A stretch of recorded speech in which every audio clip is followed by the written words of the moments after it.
अस्सलामुअलैकुम। पोरस का एक मामला ये था कि नीलिमा से उसकी ठन गई थी। अब वो नादीदा बनकर उसका पीछा छोड़ना नहीं चाहता था। इसके लिए उसने अपने 3 मातहतों को हदायत दी कि वो किस तरह नादीदा बनकर उसके साथ रहे। हर मातहत 8 घंटे तक उसके साथ रहेगा। इसके बाद दूसरा मातहत उसकी जगह नादीदा बनकर आएगा। वो अपने मातहतों की खिदमत इसलिए हासिल कर रहा था कि उसे नादीदा बनाने वाली गोलियों और फ्लाइंग कैप्सूलों को नाकारा बनाने वाली दवाएं और टेलीपैथिक इल्म को ख़त्म कर देने वाली दवाएं नए सिरे से तैयार करानी थी। इस मकसद के लिए वह ऐसे तजुर्बाकार डॉक्टरों की तलाश में था जो मुजरिमाना जहन रखते हों, और अगर कोई काम का डॉक्टर मिल जाए तब भी वह तनवीमी अमल के जरिए उस डॉक्टर को अपने मकासद के लिए इस्तेमाल कर सकता था। पोरस की दूसरी मसरूफियत यह थी कि वह पारस को आइंदा ऐसी दवाएं तैयार न करने दे और उसकी राह में रुकावट बन जाए। उसे मालूम हो चुका था कि पारस ने इसराइली हुकाम को ऐसी दवाओं के फार्मूले देकर मुमलिकत इसराइल में अल्पा की पहले जैसी पोजीशन बहाल कर दिया है, और अब तमाम यहूदी अकाबरीन पहले की तरह अल्पा पर एतमाद करने लगे हैं। इन तमाम फार्मूलों के मुताबिक एक लेबॉर्ट्री में बड़ी राजदारी से वो दवाएं तैयार की जा रही हैं, और जब वो दवाएं कामयाबी से तैयार हो जाएंगी तो पूरे इसराइल में अल्पा की वाह वाह होगी। पूरी यहूदी कौम ये तस्लीम करेगी कि अल्पा ने एक मुसलमान से शादी करके दानिशमंदी का सबूत दिया है। और पोरस ये नहीं चाहता था कि वो दवाएं इसराइल में कामयाबी से तैयार हों, इनमें कोई नुक्स रह जाए और पूरी यहूदी कौम को ये मालूम हो जाए कि पारस ने उन्हें तमाम दवाओं के गलत फार्मूले दिए थे। उसने और अल्पा ने शादी करके यहूदियों को गलत फार्मूलों के सब्ज बाग दिखाए हैं। इस तरह इसराइल से अल्पा के कदम हमेशा के लिए उखड़ जाते। पारस फिर कभी यहूदियों को दोस्त बनाकर अपने किसी भी मकसद में कामयाब नहीं हो सकता था। चंद इसराइली हुकाम और फौजी अफसरान जानते थे कि वो दवाएं राजदारी से किस लेबॉर्ट्री में तैयार हो रही हैं। उनमें से किसी के दिमाग में पहुंचना पोरस के लिए मुश्किल ना था। वह मालूम कर चुका था कि एक अंडरग्राउंड लेबॉर्ट्री में इन फार्मूलों के मुताबिक काम हो रहा है। पोरस ने नादीदा बनकर उस लेबॉर्ट्री में पहुंचकर वही किया जो पारस ने उसके साथ किया था, यानी मुंबई शहर की लेबॉर्ट्री में जो फार्मूले थे उनमें मामूली सी तब्दीलियां कर दी थीं ताकि पोरस दोबारा वो दवाएं तैयार ना कर सके। जबकि पोरस ने उन हासिल फार्मूलों की एक एक कॉपी पहले ही अपने पास रख ली थी। वो इसराइल की अंडरग्राउंड लेबॉर्ट्री में पहुंचकर आइंदा अल्पा और पारस को ज़बरदस्त मात देने वाला था। पारस को बाबा साहब के दायरे से इन तमाम ज़हीन बाकमाल और तजुर्बेकार डॉक्टरों की फहरिस्त मिल चुकी थी जो मुजरिमाना जहन रखते थे। उसके और अल्पा के अलावा बाबा साहब के दायरे के दूसरे टेलीपैथी जानने वाले इन डॉक्टरों के दिमागों में पहुंचकर मालूम करते रहते थे कि पोरस किस डॉक्टर को अपने मकसद के लिए इस्तेमाल करने वाला है। अब मैंने उसे बताया कि पोरस किस तरह नीलिमा के लिए दर्द सर बन गया है, और नीलिमा को यह तासुर दे रहा है कि पारस नादीदा बनकर उसे परेशान कर रहा है। पारस इसके जवाब में अपने तौर पर कोई चाल चलने वाला था। इससे पहले नीलिमा ने पारस से ख्याल ख्वानी के जरिए रब्ता किया। पारस ने अपने दिमाग में पराई सोच की लहरों को महसूस करते हुए पूछा, ये क्या शराफत है? बगैर दस्तक दिए और इजाज़त हासिल किए मेरे घर में चले आए हो? बाय दवे चले आए हो या चली आई हो? नीलिमा ने कहा, मक्कारी न दिखाओ। तुम खूब समझ रहे हो कि मैं क्यों आई हूँ। तुम्हें नहीं आना चाहिए था। तुम्हारे अंदर की आत्मा बदल गई है, जिस्म तो नहीं बदला। जब कभी तुमसे सामना करता हूँ, मेरा मतलब है अभी तो सामना नहीं करता हूँ, जब करूँगा तो तुम मुझे वही फरेबी सितारा नजर आओगी जो मुझसे दुश्मनी करती रही। असल बात तुम रवानी में कह गए हो कि मुझसे सामना करते हो, यहाँ नादीदा बनकर आते हो और मुझे परेशान करते रहते हो। मैं रवानी में गलत कह गया था और तुम भी गलत समझ रही हो कि मैं नादीदा बनकर तुम्हारे पास आता हूँ। मैं तो ये भी नहीं जानता कि तुम किस मुल्क के, किस शहर के, किस इलाके में रहती हो। फिर तुम्हारा झूठ जाहिर हो रहा है। तुम्हारे बाप को अच्छी तरह याद है कि मैं समा में तिलकराम भाटिया की दादी हूँ, और अमेरिका में हमारा एक आश्रम है जहाँ मैं रहती हूँ, और जहाँ तुम्हारे जैसा मक्कार नादीदा बनकर आता है। अच्छा, तो मेरे पापा ने तुमसे कुछ ऐसी बातें की होंगी जिससे तुम मेरा झूठ पकड़ने में कामयाब हो गई हो। वो इत्मीनान की सांस लेकर बोली, भगवान का शुक्र है मैंने तुमसे उगलवा लिया कि तुम ही नादीदा बनकर परेशान कर रहे हो। मैं हैरान हूँ कि मेरे पापा ने मेरे नादीदा रहने वाली बात तुम्हें क्यों बता दी। मैंने उनसे कहा था कि अभी मैं नीलिमा से छुपकर कुछ अरसे तक उसे परेशान करता रहूँगा। पारस, आज तुमसे बहुत बड़ी गलती हो गई। मैं तुम्हें नादीदा बनकर आने वाला पोरस समझती रही थी। फिर पोरस ने मुझे दलाइल से समझाया कि तुम शीतारा से शदीद नफरत करते हो, लिहाजा उसका ये जिस्म तबाह करने के लिए मेरे पीछे पड़ गए हो। जब भेद खुल गया है तो मैं तुम्हें ये बता दूं कि मैं सिर्फ शीतारा के जिस्म को तबाह नहीं करना चाहता। मेरे एक और मकसद है। वो मकसद क्या है? ये कि तुम्हारे पोते को कत्ल करने वाले मेरे पापा हैं। मैं नादीदा बनकर तुम्हारे साथ दिन रात रहकर तुम्हें यह मौका नहीं दूंगा कि अपने पोते के कत्ल का इंतकाम मेरे पापा से ले सको।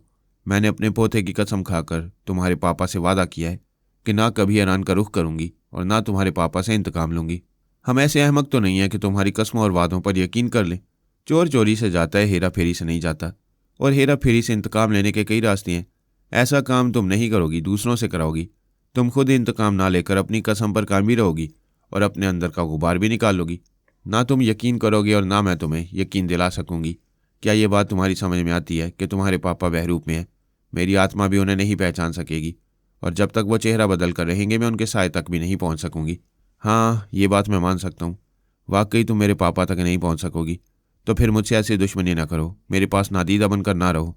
मैं तुम्हारा पीछा छोड़ने का वादा करूंगा और वादे के मुताबिक अमल करूंगा। लेकिन तुम्हें कैसे यकीन आएगा कि मैं तुम्हारे पास छुपा हुआ नहीं हूँ? हाँ, मैं हमेशा इसी अंदेशे में मुब्तला रहूंगी कि तुम मेरे पास छुपे हुए हो, क्योंकि तुम्हें शीतारा से नफरत है। एक सीधी सी बात समझ में क्यों नहीं आती कि तुम शीतारा के जिस्म को मुर्दा रहने दो, लेकिन उसे चिता में जलाकर मुझे खुश कर दो। इसके बाद तुम्हारी आत्मा जिस नई लड़की के जिस्म में जाएगी उसके बारे में मुझे पता नहीं चलेगा। कोई नहीं जान सकेगा कि तुम कहाँ गुम हो गई हो।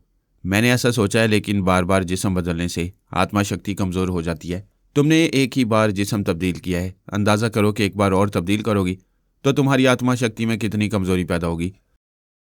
तुम कुछ अरसे गुमनाम रहकर पहले की तरह तपस्या करके कोई भी शक्ति हासिल नहीं कर सकोगी। हाँ, मैं ऐसा कर सकती हूँ। चूंकि मैं मैदान अमल में आने के बाद कुछ अरसे रूपोश रहकर तपस्या नहीं करना चाहती थी, इसलिए तुमसे पीछा छुड़ाने के लिए दूसरे तरीके सोच रही थी। अब ये मालूम हो चुका है कि तुम अपने पापा से इंतकाम लेने से मुझे रोकना चाहते हो, इसलिए कभी मेरा पीछा नहीं छोड़ोगे। लिहाजा यही एक आखिरी रास्ता है कि मैं शीतारा के जिस्म को छोड़ दूँ।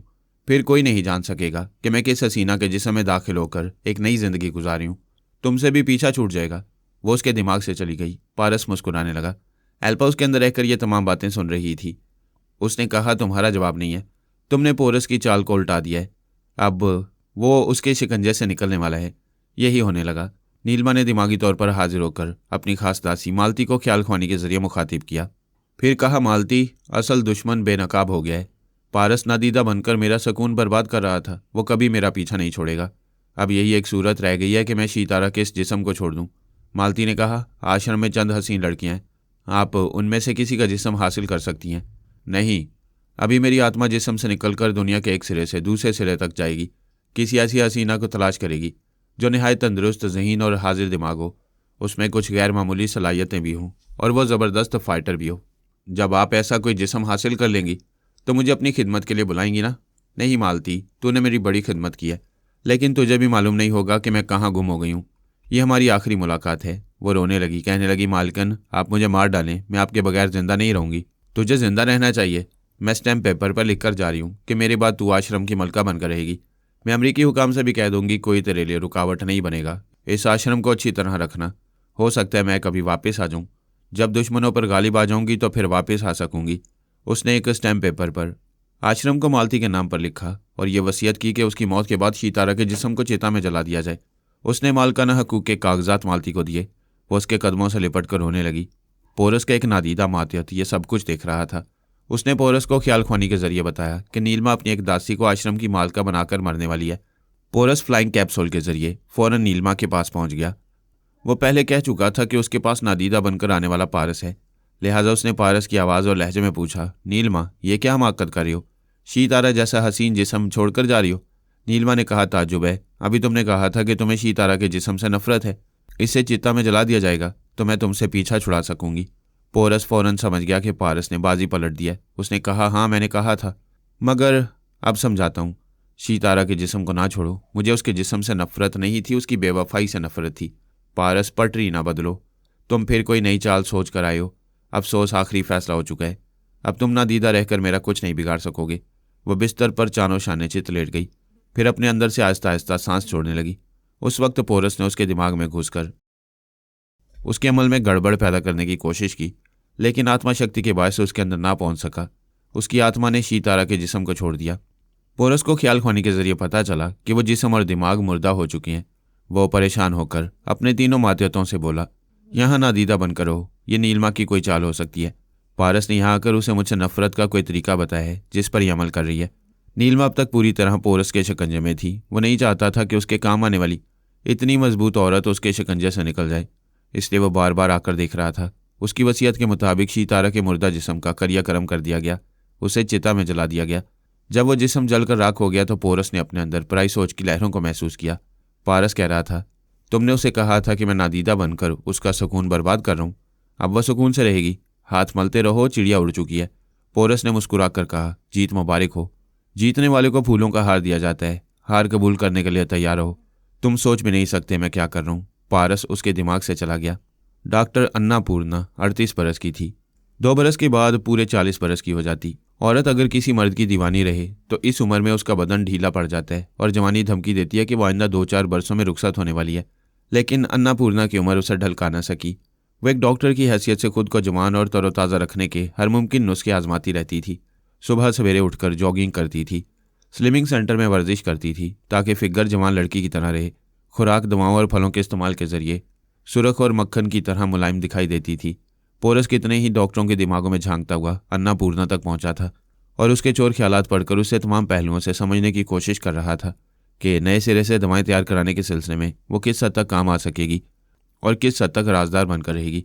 जैसा कि आम इंसान होते हैं वैसे ही अन्नापूर्णा थी। उसमें बहुत सी खूबियाँ भी थीं और कुछ खराबियाँ भी। वो एक कम उम्र नौजवान को पसंद करती थी। उसका नाम शंकर दास था।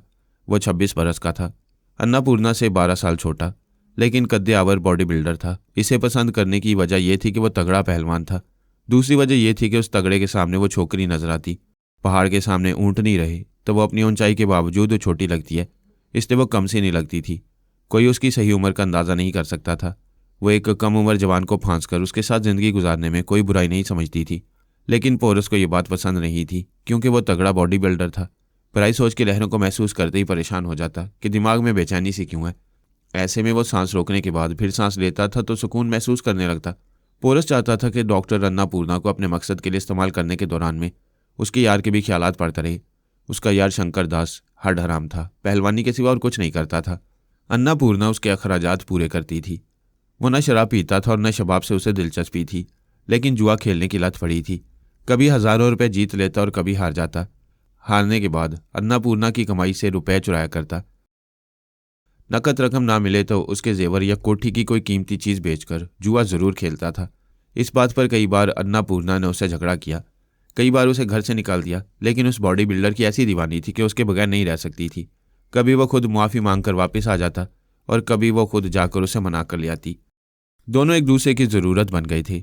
अन्नापूर्णा धोखा खाकर भी उसे कबूल कर लेती थी, लेकिन पोरस किसी किस्म का धोखा नहीं खाना चाहता था। उसने अपने 2 माथियतों को शंकरदास की निगरानी पर मामूर किया। अन्नापूर्णा बहुत ज़हीन थी। अद्वियात तैयार करने के सिलसिले में गैर मामूली सलाहियतों की हामिल थी। दवाओं के पेचीदा फार्मूलों को समझ लिया करती। पोरस को यह अंदेशा था कि वो दवाएं तैयार करेगी तो शंकरदास जुआ खेलने की खातिर उन दवाओं को चुरा कर कहीं भेज सकता था। इस तरह दुश्मन शंकरदास के जरिए उसकी दूसरी खुफिया लेबॉर्ट्री तक पहुंच सकते थे। पोरस ने पहले ये कोशिश की कि अन्नापूर्णा पर तनवीमी अमल करके उसके दिल में शंकरदास के लिए नफरत पैदा करे और वह हमेशा अपने आमिल की मामूला और ताबेदार बनकर रहे। फिर उसने ऐसा किया और कामयाब भी रहा। वह उसकी मामूला और ताबेदार बन गई। उसने शंकरदास को घर से निकाल दिया, लेकिन वह कुछ उलझी हुई सी रहने लगी। अपने अंदर नामालूम सी कमी महसूस करने लगी। उसके चोर ख्यालात से पता चला कि वह तनवीमी अमल के मुताबिक शंकरदास से दूर तो हो गई है, लेकिन उसकी समझ में नहीं आ रहा था कि वह शंकरदास की कमी महसूस करती रहती और इस कमी को समझ नहीं पाती। पोरस चाहता था कि दवाएं तैयार करने के वक्त वह ताज़ा दम रहे, किसी उलझन में ना रहा करे, लेकिन वह मर्द उसके तातल शऊर में घुसा हुआ था। उसके सिवा ना वो किसी को चाहती थी और ना तनवीमी अमल के जरिए तातल शऊर में बैठे हुए उस दिलदार को निकाला जा सकता था। पोरस उसके यार को धोखे से हलाक करा सकता था, लेकिन डॉक्टर अन्नापूर्णा पर उसकी हलाकत से बुरा असर पड़ सकता था। वह नॉर्मल हो सकती थी। उसने आजमाइश के तौर पर अपने एक मातियत को बहुत बड़ा दौलतमंद बनाकर शंकरदास के पास भेजा। मातियत ने कहा, तुम ताश के ज़बरदस्त खिलाड़ी हो। अगर बैंकॉक के क्लब में जाकर मेरे लिए खेलोगे तो मैं तुम्हें 25,000 रुपये माहाना दिया करूंगा। शंकरदास तो यही चाहता था कि कभी मेहनत ना करनी पड़े, बैठे बैठे माल कमा लिया करे। उसे बैंकॉक में रिहाइश और खाने पीने के अखराजात के अलावा 25,000 रुपये माहाना की ऑफ़र मिल रही थी। फिर अन्नापूर्णा से उसका दिल भर गया था। वो इस ऑफ़र को कबूल करके अन्नापूर्णा को छोड़कर बैंकॉक चला गया। उसने रवानगी से पहले अन्नापूर्णा को फ़ोन पर कहा, मैं तुम्हें पुराने जूते की तरह उतार कर फेंक रहा हूँ, हिंदुस्तान छोड़कर जा रहा हूँ। ये नहीं बताऊंगा कि कहाँ जा रहा हूँ, वरना तुम कंबल की तरह लिपटने के लिए वहाँ भी आ जाओगी। बेहतर अपनी बूढ़ी जवानी के लिए कोई दूसरा जवान मुर्गा तलाश कर लो। वो कोई जवाब सुने बगैर फ़ोन बंद करके त्यारे में सवार होकर बैंकॉक चला गया। अन्नापूर्णा को सदमा हुआ, मगर ज़्यादा नहीं, क्योंकि उस पर तनवीमी अमल का असर भी था। फिर पोरस वक्तन फवक्तन उसके अंदर पहुंचकर उसे शंकरदास से और ज़्यादा मुतनफ़र करता रहता। रफ्ता रफ्ता अन्नापूर्णा ने उसे अपने दिलो दिमाग से निकाल दिया। इस मामले में पोरस के कई दिन ज़ाया हुए, लेकिन उसने अन्नापूर्णा के अंदर रहकर ये अच्छी तरह समझ लिया कि वो कामयाब दवाएं तैयार कर सकेगी और आइंदा किसी रुकावट के बगैर उसकी मामूला और ताबेदार बनकर रह सकेगी। जो सबसे बड़ी रुकावट थी उसे पोरस ने दूर कर दिया। इसे दूर करने के बाद उसने अन्नापूर्णा पर दूसरी बार तनवीमी अमल किया। उसके दिमाग में ये बात नक्श कर दी कि वह अपना ज़ाती क्लिनिक 1 माह तक बंद रखेगी और वहाँ से खंडाला जाएगी। वहाँ एक प्राइवेट लेबॉर्ट्री में कुछ नई दवाएं तैयार करेगी और इस 1 माह के दौरान में किसी से राब्ता नहीं रखेगी। उसने अच्छी तरह समझ लिया था कि पारस से टकराना कोई मजाक नहीं है। वो उसकी तवक्को के खिलाफ चालें चलकर उसे मात भी दे चुका है और मात देने में नाकाम भी रहा है, जैसा कि वह बिल्लीडोना के मामले में नाकाम हो चुका था। लिहाजा नए सिरे से दवाएं तैयार करने से पहले वो अन्नापूर्णा के पूरे खानदान की हिस्ट्री मालूम कर चुका था। उसके खानदान में बड़े नामवर डॉक्टर थे, लेकिन अन्नापूर्णा कमाने के सिलसिले में मुजरिमाना जहन रखती थी, इसलिए पोरस ने उसका इंतखाब किया था। एल्पा और पारस ने मुजरिमाना जहन रखने वाले डॉक्टरों के अंदर पहुंचकर उन्हें अच्छी तरह परख लिया। बाबा साहब के इदारे के टेलीपैथी जानने वाले भी ऐसे डॉक्टरों के अंदर जाते रहते थे। उनके चोर ख्यालात से कभी ये मालूम नहीं हुआ कि वो पोरस के लिए खुफिया तौर पर काम कर रहे हैं। एल्पा ने पारस से कहा, पोरस तुमसे कुछ कम नहीं है। वो दवाएं तैयार करने के सिलसिले में किसी ऐसी हिकमत अमली से काम ले रहे हैं जो तुम्हारी समझ में नहीं आ रही है। पारस ने कहा, हाँ, वो बहुत मोहतात हो गया है। उसने आखिरी बार चैलेंज के अंदाज में कहा था कि वो क्या कर रहा है, पर मैं कुछ नहीं समझ पाऊंगा और तुम समझ नहीं पा रहे हो। फिलहाल तो यही हो रहा है। मैं इस पहलू से भी गौर कर रहा हूँ कि उसने दवाएं तैयार कराने के सिलसिले में मुझे चैलेंज किया है या किसी और मामले में मुझ पर गालिब आना चाहता है। हमारे पेश किए हुए फार्मूलों के मुताबिक इसराइल की एक अंडरग्राउंड लेबॉर्ट्री में वो दवाएं तैयार हो रही हैं। वो वहाँ कोई घपला ज़रूर करना चाहेगा। इस सिलसिले में हम अपने तौर पर इंतजामात कर चुके हैं। वो कोई गड़बड़ करेगा तो बाद में बुरी तरह पछताएगा। मैं सिर्फ ये चाहता हूँ कि वो अपनी किसी लेबॉर्ट्री में दवाएं तैयार न कर सके। एल्पा ने कहा, मेरा तो ये सोचकर सर दुखने लगता है कि वो दवाएं तैयार करने के लिए आखिर कैसी हिकमत अमली इख्तियार कर रहा होगा। तुम ज़्यादा ना सोचो, ये मेरा काम है। मैं सोच रहा हूँ कि हम मुंबई शहर को नज़रअंदाज कर रहे हैं। हम समझ रहे हैं कि वो एक बार मुंबई में नाकाम होने के बाद हिंदुस्तान के किसी दूसरे इलाके में या हिंदुस्तान से बाहर किसी दूसरे मुल्क में दवाएं तैयार कराएगा और वह मक्कार हमारे अंदाजे के खिलाफ मुंबई में ही कुछ कर रहा होगा। उसी वक्त बाबा साहब के इदारे के एक टेलीपैथी जानने वाले ने मुझे मुखातिब किया, सर एक ज़रूरी बात करना चाहता हूँ। बोलो, क्या बात है? सर, इंडिया में एक डॉक्टर अन्नापूर्णा है। वो बहुत ही माहिर केमिस्ट है। मुझे बाद में पता चला कि वो दौलत कमाने की खातिर नाजायज़ तरीके इख्तियार करती है।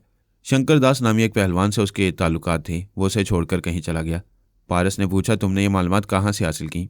वो बोला, आप जानते हैं मैं मुंबई में हूँ। यहाँ के तमाम डॉक्टरों के दिमागों में अक्सर झांकता रहता हूँ। मुझे अन्नापूर्णा के अंदर भी जाने का मौका मिला। उसके चोर ख्यालात पढ़ने से पता चला कि वह शंकर दास की दीवानी है, लेकिन उलझी हुई है कि उससे नफरत क्यों करती है। उसे अपने पास बुलाना चाहती है मगर बुलाती नहीं है। इस तरह मैंने अंदाज़ा किया कि शायद उसके दिमाग में कोई है और उसे उसके यार से मिलने से बाज रख रहा है। तुम्हारा यह अंदाज़ा कहाँ तक दुरुस्त है? सर, मैं आगे कुछ मालूम ही ना कर सका। दूसरे दिन अन्नापूर्णा के दिमाग में पहुंचना चाहा तो उसने सांस रोककर मुझे भगा दिया। पहले वो तुम्हारी पराई सोच की लहरों को महसूस नहीं करती थी, फिर अचानक ही तुम्हारी आमद को महसूस करके सांस रोक ली। फिर तो यकीनन उस पर किसी ने तनमीमी अमल किया है। सिर्फ अमल नहीं किया, उसे गायब भी कर दिया। उसका क्लिनिक बंद है। मालूम होता है वो मुंबई छोड़कर कहीं चली गई है। चलो, इतना तो मालूम हुआ कि उस माहिर केमिस्ट को पोरस ने ही ट्रैप किया होगा और अब वो मुंबई में ना सही इंडिया के किसी दूसरे इलाके में है। एल्पा ने उस मातियत से पूछा, क्या तुम शंकर दास को तलाश कर सकते हो? मैडम, मैं कोशिश कर रहा हूँ। मैंने यहाँ के कुमार खानों में जाकर उसके बारे में पूछा। सिर्फ एक जवानी ने कहा है कि वो बैंकॉक जाने की बात कर रहा था, मगर उसे डींगे मारने की आदत थी। हो सकता है वहाँ ना गया हो, इंडिया के किसी दूसरे इलाके में हो। पारस ने अल्पा से कहा, पोरस ने कुछ सोच समझकर शंकर दास को उस डॉक्टर से दूर किया है। हम शंकर के जरिए मालूम नहीं कर सकेंगे कि पोरस ने अन्नापूर्णा को कहाँ छुपाया हुआ है और वह लेबॉर्ट्री कहाँ है जहाँ वो राजदारी से दवाएं तैयार करा रहे। एल्पा और पारस ने उस मातियत से अन्नापूर्णा की आवाज़ और लहजे को सुना। फिर उन दोनों ने खुद उसके अंदर पहुंचना चाहा। उसने सांस रोक ली। एल्पा ने कहा, पोरस ने उसे अपनी मामूला और ताबेदार बनाया। तुम पोरस का लहजा इख्तियार करके उसके अंदर जा सकते हो। अब से पहले उसने बिल्लीडोना पर तनवीमी अमल किया था, लेकिन अजनबी लबो लहजे में उसके दिमाग को लॉक किया था। इस बार भी उसने यही किया होगा। हो सकता है ऐसा ना किया हो, आजमा लेने में क्या हर्ज है। पारस ने एल्पा की तसल्ली के लिए यही किया। पोरस का लबो लहजा इख्तियार किया। लेडी डॉक्टर के दिमाग में पहुंचा, फिर वापस आ गया। एल्पा ने पूछा, क्या हुआ? बड़े बेआबरू होकर तेरे कूचे से हम निकले। मैंने पहले ही कहा था वो बड़ा मक्कार है, हमें अपनी मामूला और अपनी खुफिया लेबॉर्ट्री तक पहुंचने नहीं देगा।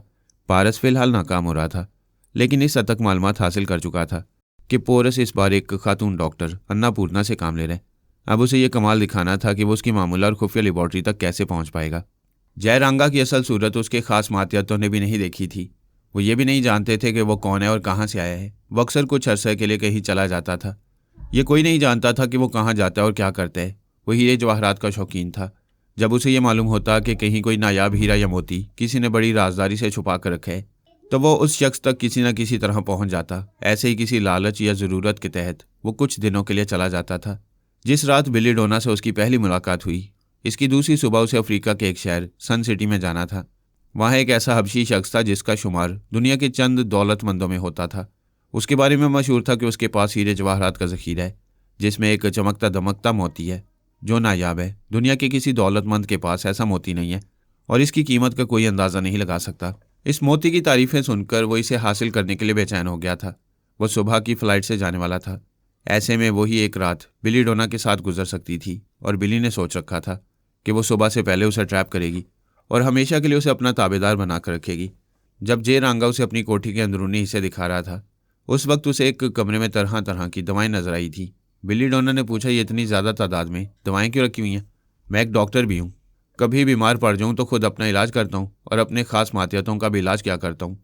मैं आज तक टेलीपैथी जानने वालों का सामना करने से कतराता रहा हूँ।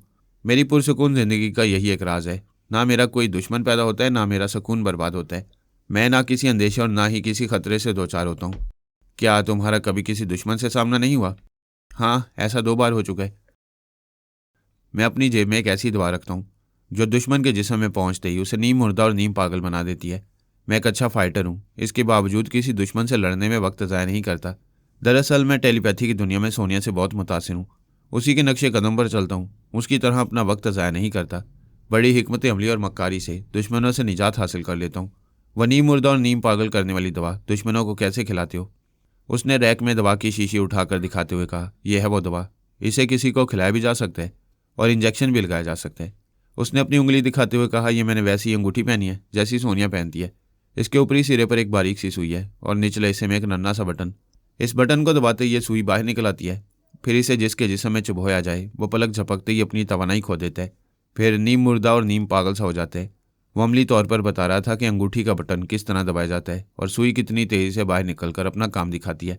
ऐसा बताते वक्त उसका सर झुका हुआ था। बिली डोना ने उनमें से एक दवा की शीशी उठाकर अपने लिबास में छुपा ली। उसने इतनी फुर्ती दिखाई थी कि जय रांगा उसकी यह हरकत ना देख सका। उन्होंने रात का खाना एक साथ खाया। खाने के दौरान में उसे मौका नहीं मिला कि वह इस दवा को उसके खाने पीने की किसी चीज़ में मिला सकती। वो बहुत मोहतात रहकर उसे ट्रैप करना चाहती थी। जल्दबाजी में काम बिगड़ सकता था। रात के खाने में ना सही, सुबह के नाश्ते के वक्त मौका मिल सकता था। वो रात को बिस्तर पर आए तो बिस्तर के सरहाने वाली मेज़ पर फलों के जूस से भरा एक जग और 2 खाली गिलास रखे हुए थे। वो खुश हो गई। वो सहरज़दा होकर कहता रहा, अब हम कभी जुदा नहीं होंगे। मेरी ज़िंदगी में तुम्हारे जैसी जादूगर हसीना पहले कभी नहीं आई। अब मैं समझ रहा हूँ कि पारस और पोरस तुम्हारे आज भी क्यों दीवाने हैं। उनके आदमी तुम्हारा पीछा कर रहे थे। मैं भी तमाम उम्र तुम्हारे पीछे रहूँगा। जयरांगा ने कहा, मेरा हलक खुश्क हो रहा है। जूस तुम भी पियो, मैं भी पीता हूँ। वो जग उठाकर 2 गिलासों में जूस उंडेलने लगी। वो उठकर बोला, जस्ट अ मिनट, मैं भी वॉशरूम से आता हूँ।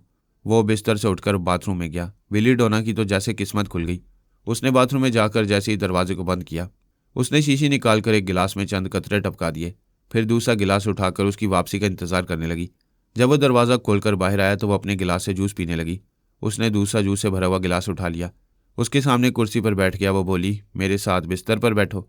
वो बोला, बिस्तर सोने और एक दूसरे को सुलाने के लिए होता है। तुम इतनी हसीन हो कि मैं सामने बैठकर तुम्हें देखते रहना चाहता हूँ। उसने एक घूंट पिया। बिल्ली के दिल की धड़कनें तेज़ हो गईं।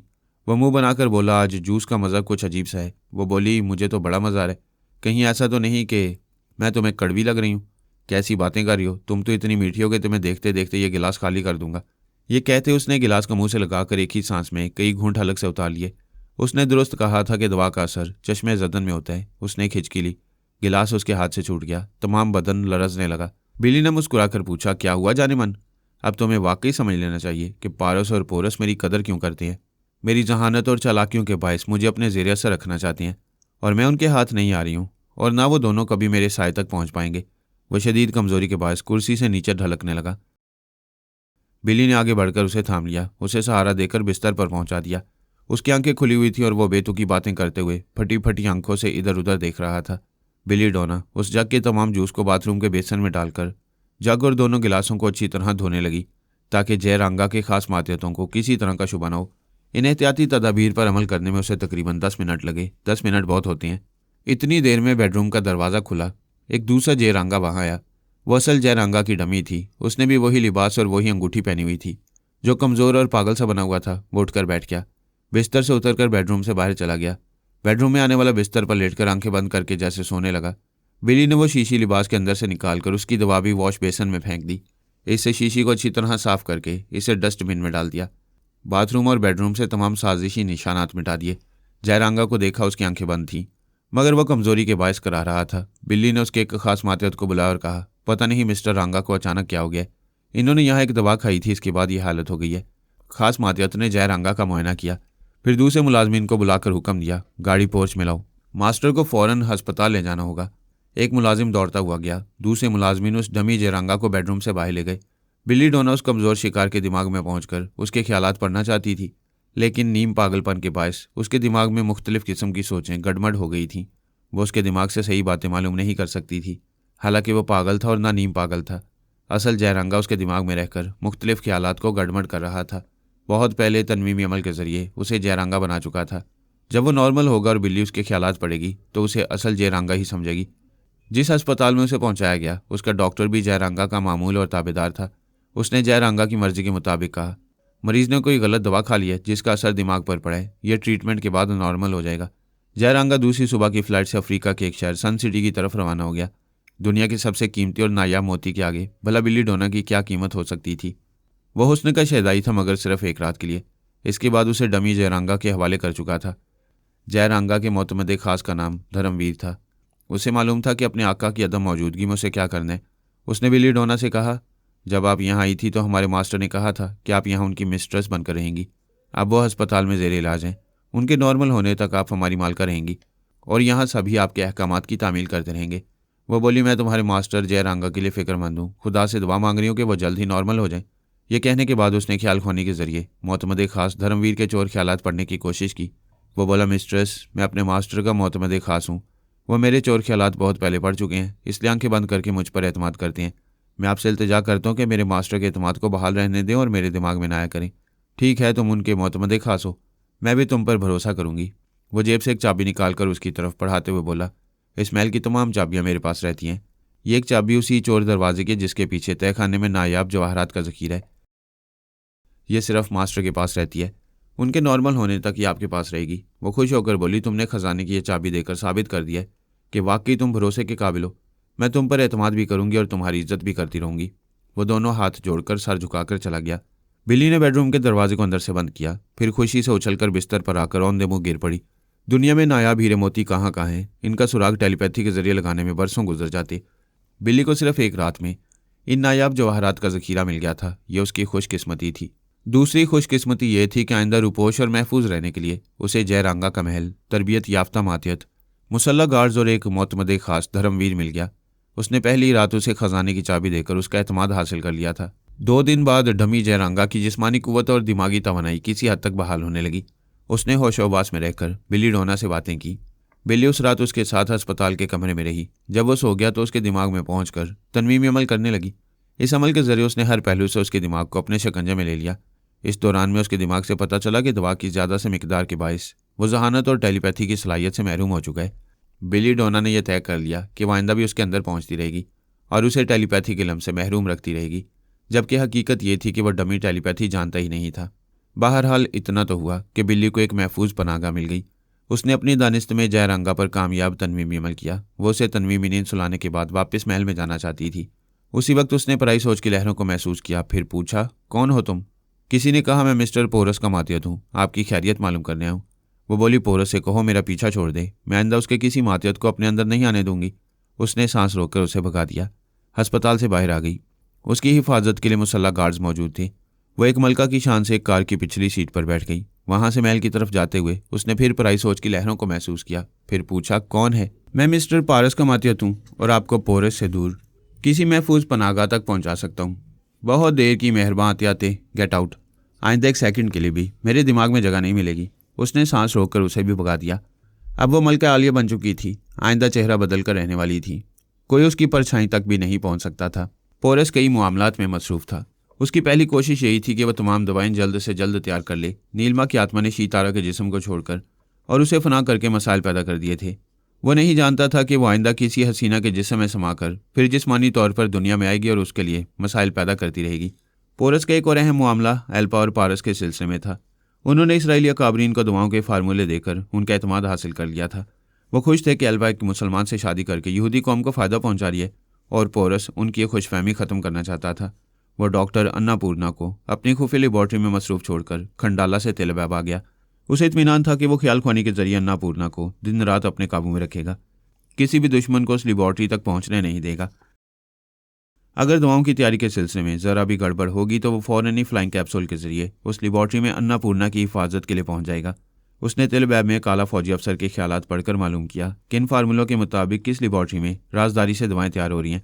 वो नादीदा बनकर उस लेबॉर्ट्री के अंदर पहुंच गया। पारस समझ रहा था कि वो नादीदा बनकर किस तरह उस लेबॉर्ट्री में पहुंच सकते हैं और वहां के डॉक्टरों को कामयाब दवाएं तैयार करने से बाज रख सकते हैं। इस वक्त शतरंजी चालें चली जाती हैं। अपने मुखालिफ खिलाड़ी को दो चालों में उलझाया जाता है। पारस ने पोरस को तिलबैब की खुफिया लेबॉर्ट्री तक पहुंचने से रोकने के लिए उसे नीलमा के मामले में उलझा दिया।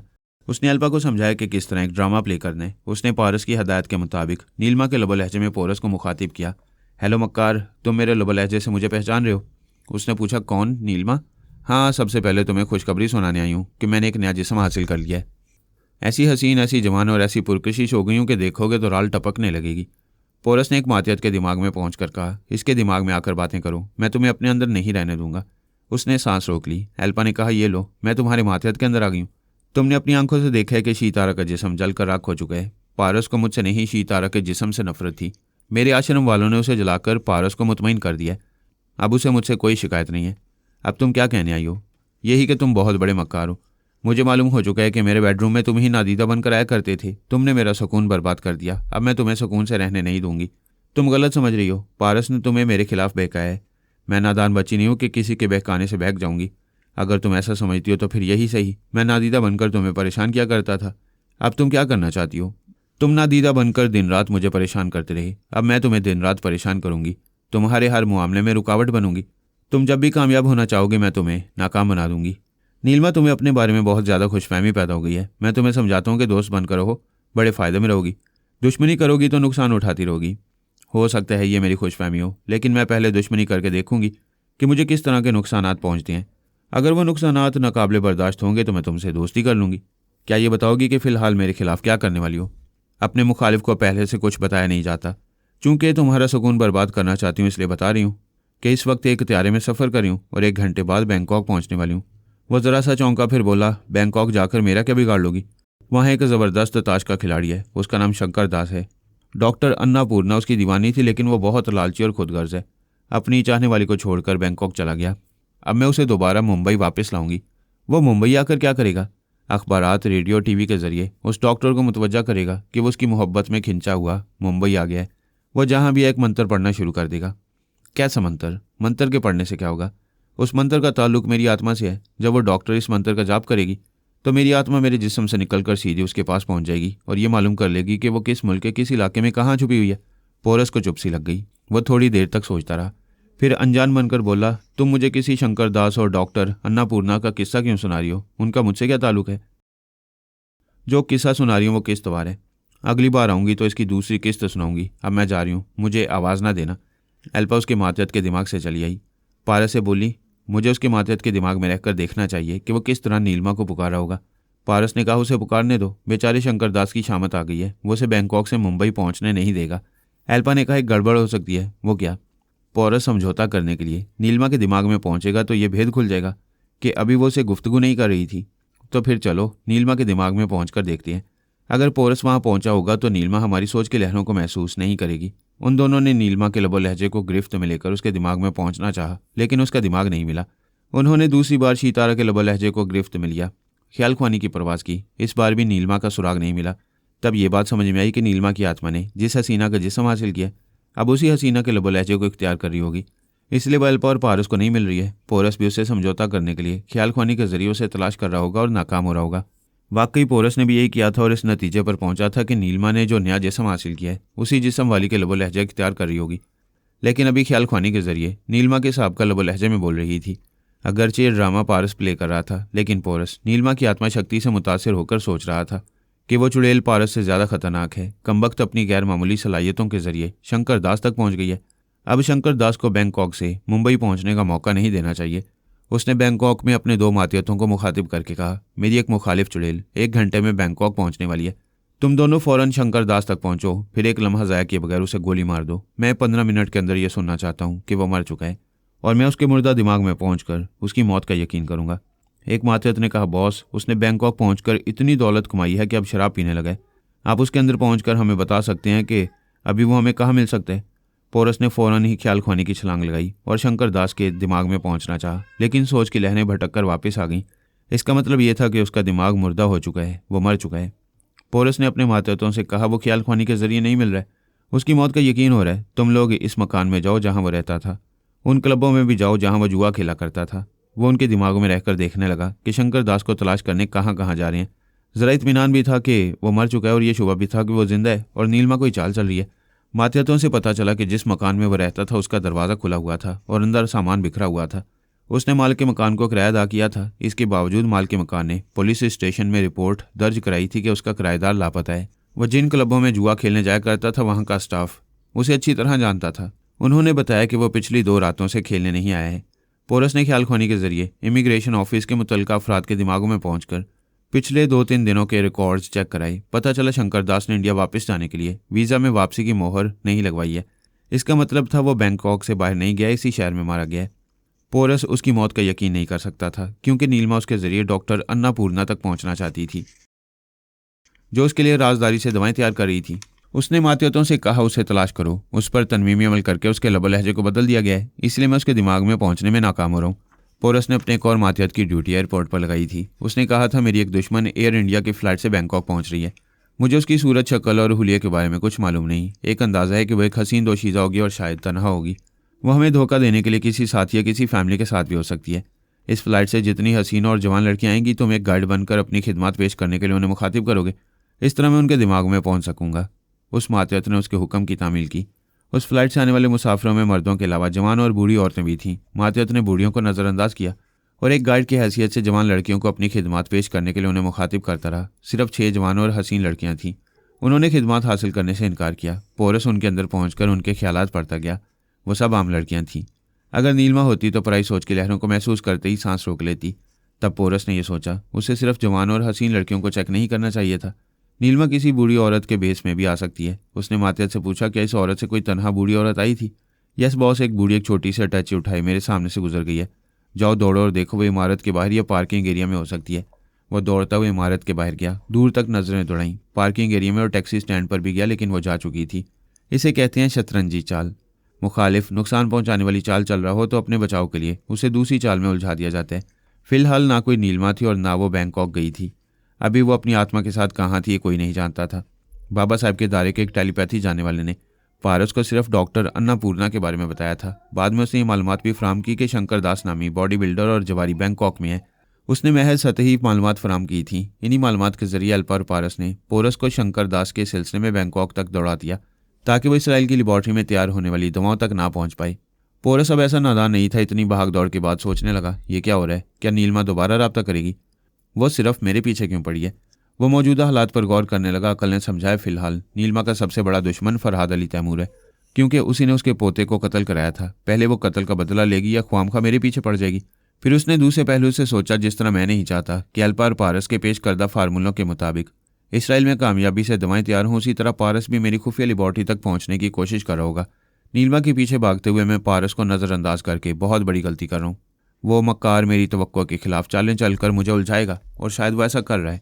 फिर उसने सोचा, जब मैं तिलबैब आकर खुफिया लेबॉर्ट्री का सुराग लगा चुका हूँ तो मुझे उन फार्मूले से बनी हुई दवाओं को नाकाम बनाकर ही यहाँ से जाना चाहिए। रही नीलमा की बात, तो मैं डॉक्टर अन्नापूर्णा के दिमाग में ज़्यादा से ज़्यादा रहूँगा। अगर वो किसी मंत्र का जाप करेगी तो मैं उसे ऐसा करने से बाज रखूंगा। वो बड़ी जहानत से सोचता रहा। जब से पारस से मुकाबला शुरू हुआ था तब से उसने कई औरतों और मर्दों को अपना मामूल और ताबेदार बनाया और उनसे ज़रूरत के वक्त काम लिया करता था। वो ये नहीं जानता था कि पारस ने अल्पा से नीलमा का रोल अदा कराया था और उसे दूसरी तरफ उलझाए रखने के लिए नीलमा को उसके लिए दर्द सर बना रहा था। उसने सोचा, जिस तरह वो नीलमा से बेखबर है, उसी तरह पारस भी ये जानता नहीं होगा कि नीलमा आजकल कहाँ है और कब वो खुद को जाहिर करने वाली है। पारस ये भी नहीं जानता होगा कि नीलमा पोरस के पीछे पड़ी हुई है, लिहाजा फर्जी नीलमा के पास पारस को उलझाया जा सकता है। उसने अमरीकी टेलीपैथी के शोबे से 30 टेलीपैथी जानने वाले हासिल किए थे, जिनमें से 29 को नीलमा ने छीन लिया था। इसके बावजूद पोरस के पास 4 टेलीपैथी जानने वाले रह गए थे। उनमें से एक औरत भी थी जिसका नाम मार्था करोना था। पोरस ने मार्था करोना के दिमाग में पहुंचकर उसे समझाया कि किस तरह उसे नीलमा के लबो लहजे में उसका रोल अदा करने। वो उसकी हदायत के मुताबिक पारस के दिमाग में पहुंचकर बोली, क्या मेरी आवाज़ और लबो लहजे से मुझे पहचान रहे हो? पारस ने कहा, हाँ तुम नीलमा हो, मैं तुम्हें नई जिंदगी की मुबारकबाद देता हूँ। तुम मुबारकबाद नहीं दोगे तब भी जिंदा रहूंगी और अपने पोते के एवज तुम्हारे खानदान के एक एक फर्द को मौत के घाट उतारती रहूंगी। अच्छा, पोरस नादीदा बनकर तुम्हारा सुकून बर्बाद किया करता था।